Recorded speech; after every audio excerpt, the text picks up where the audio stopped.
একটা নতুন রেসিপি নিয়ে চলে এলাম, পাস্তা। চলুন আজকে কিভাবে পাস্তাটা বানাই দেখুন। কি কি লাগবে পাস্তা বানাতে চলুন দেখে নিন। আজকে বানাবো পাস্তাটা সিদ্ধ করে নিয়েছি আগে থেকেই। দুটো পেঁয়াজ কেটে নিয়েছি, একটা পাস্তা মশলা, একটু লঙ্কা কুচি করে রেখেছি, একটু রসুন, একটা সসের প্যাকেট, আধা কাপ তেল আর দুটো ডিম। চলুন কী করে পাস্তাটা সকালে বানাই দেখাই আপনাদের। দুটো ডিম ফাটিয়ে নুন দিয়ে ভালো করে ইসে করে নেব।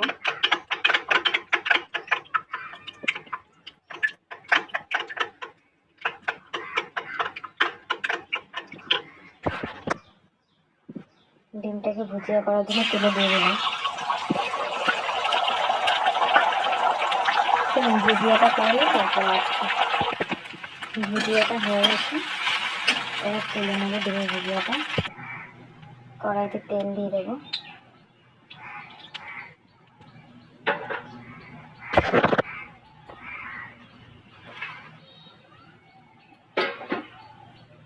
এবার রসুন কুচিটা দিয়ে দেবো।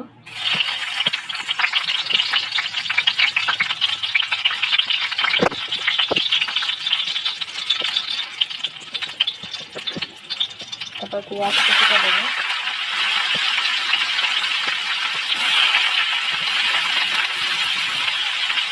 ভালো করে নাড়াবো।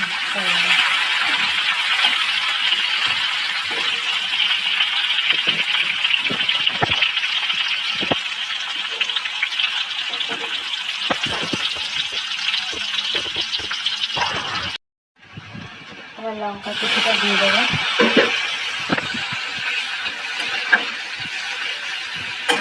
লঙ্কা কুচিটা দিয়ে একটুখানি ভেজে নেবো। এবার পাস্তাটা দিয়ে দেবো। এবার পাস্তাটা দিয়ে দিচ্ছি।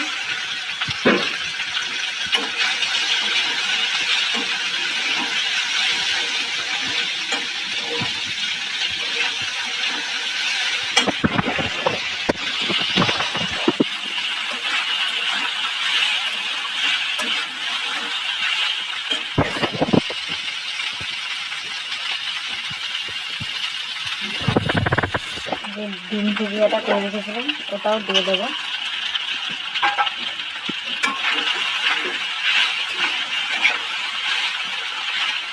এবার এক এক করে মশলাগুলো দিয়ে দেবো।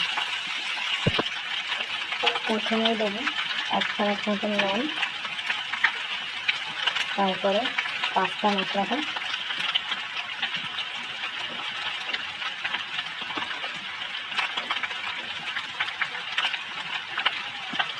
দুই চামচ মতন পাস্তা মশলা দিয়ে দেবো। দিয়ে একটুখানি ভালো করে আবার একটু ভেজে নেবো।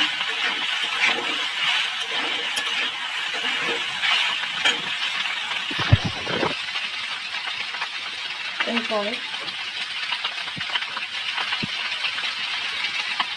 একটু ভালোর জন্য আর একটু লঙ্কা গুঁড়ো,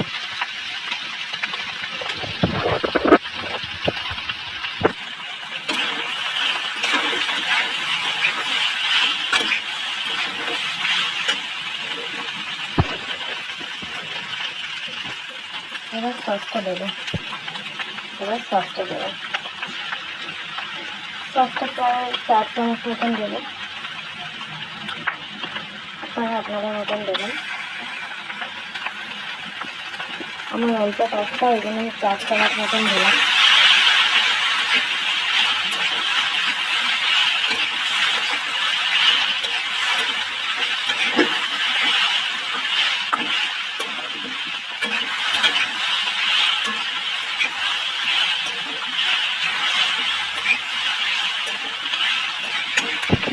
দেখুন পাস্তাটা কত সুন্দর লাগছে।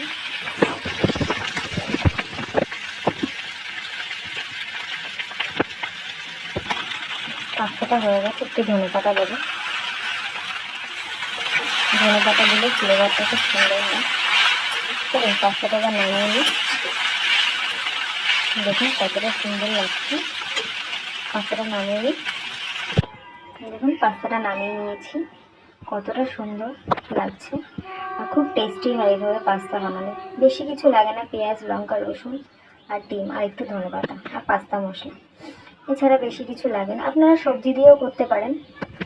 কিন্তু আমার কাছে ছিল না বলে আমি এইটুকু দিয়েই করেছি। দেখুন কতটা টেস্টি হয়েছে পাস্তাটা। সকালে এইভাবে পাস্তা বানালে সত্যি খুব সুন্দর লাগে, বাচ্চা থেকে বড় সবাই খুব পছন্দ করবে। সকালের টিফিন পাস্তা।